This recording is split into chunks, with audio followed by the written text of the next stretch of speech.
We're back, and you are watching American Trends, where we cover all the hot topics of the day. I'm Barry Nussbaum, filling in for Dr. G on the bus on her way back. Our poll question today: Bernie just quit the Democratic Party. Are you surprised? Remember to vote in that poll. We're going to tell you the results in a minute. Now, live from the DNC Convention in Philadelphia is political reporter Mona Salama. Mona, there you are. I know this. Are you in a secret hallway somewhere? Yes, I'm hiding. It's so packed and it's so claustrophobic, and the Wi-Fi is like. Got it. All right. Latest inside news from you in the basement under the DNC. What's the story? What do we not know?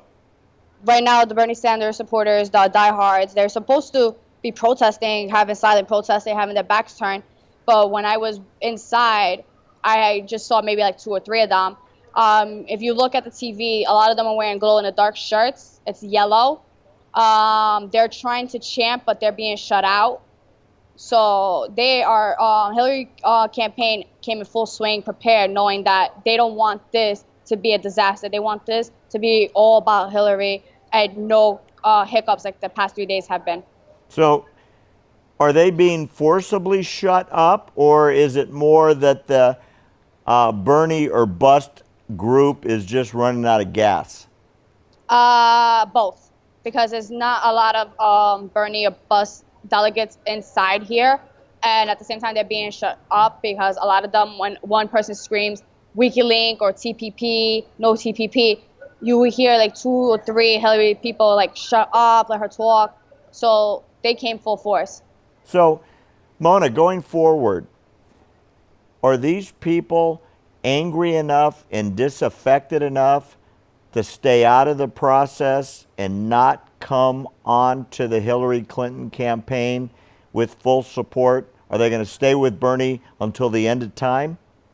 They're going to switch their Bernie support to either Jill Stein of the Green Party or either Gary Johnson, the Libertarian Party. Maybe a few are looking into Trump. We'll see if he can really press the TPP issue. That's their biggest concern. Me talking to a lot of Bernie delegates, especially from California and especially from Vermont, and a lot of like diehard, that their biggest issue is TPP, and that's the one thing they like about Trump. The only thing they don't like about Trump is that because he's a billionaire, and plus he's lambasted, they say, and they don't like the fact that they think he's racist. So if you had to make a pie and cut the pie up, okay, and the pie is the Bernie supporters, what are the percentages? Where does that 100% go starting next week all the way through November? What's your best guess?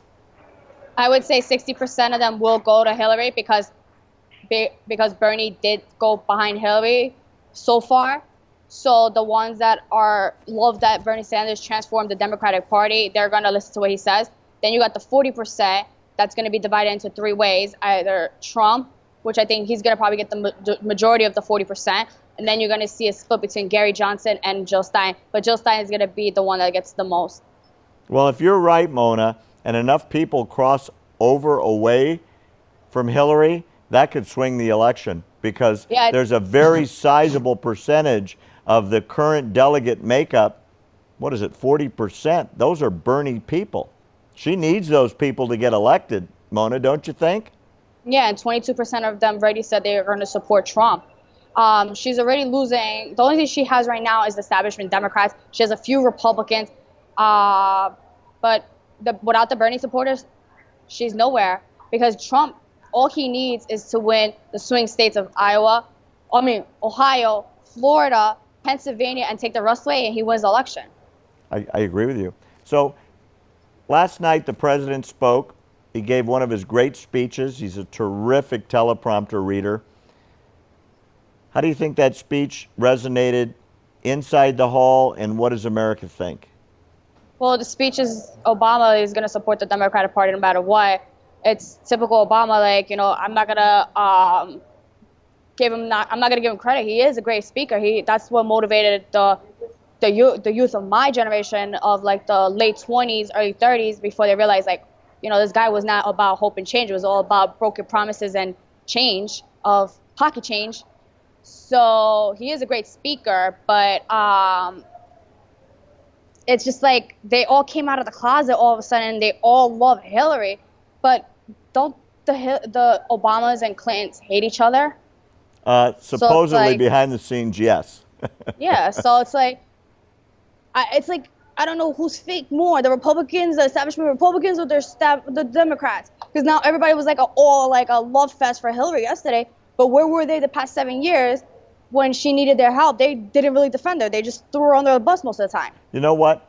When I look at the other speakers, Mona, Vice President Joe Biden seemed to be very well received. He's a very good speaker. What's your take on Joe Biden's speech? You know, come January 2017, he's been in office for 46 years. It's probably been longer in office than you've been born, Barry. God bless you. But what I think about his speech is, like I said, all three of them, even Kane. Kane is like the guy that he's like the dad that you don't want to take out to your friends because he will embarrass you. Him trying to impersonate Trump was an embarrassment. He should have stuck to what, the Virginians, Democrats, and the establishment Democrats love about him. But Biden is Biden. Like, even Republicans like him for some way, somehow. I don't know how, but Uncle Joe, babe. That's what everybody says. He's kind of the nice uncle, not too invasive, not too offensive. He sort of stays out of the way, and he's a likable guy. So one more thing, you could tell by the way how he was talking, he regrets not being in this race. I bet you he'll regret it the rest of his life. So last question for you, Mona, as we go out from the convention tonight. Trump walked out of Cleveland with a big bounce, right? Now he's up 7, 8, 9, 10 points. Is there going to be a similar bounce to Hillary coming out of Philly from the DNC convention? I don't think she's going to get a big push. I think she's going to get a tiny little bump. But Trump has been nailing it on a hit. We'll see what happens post-convention now, and let's see how much they attack each other. I think Trump needs to stay away from attacking Bernie, because if you look at his Twitter, it's all about Bernie. I think he should go back into attacking Hillary because he needs those Bernie delegates. There you go. Mona Salama, live from the convention. More America Trends coming up. Remember, go to all the videos we have at America Trends Twitter page at America Trends. We're going to be right back after this with your poll results. Go give us a vote, America.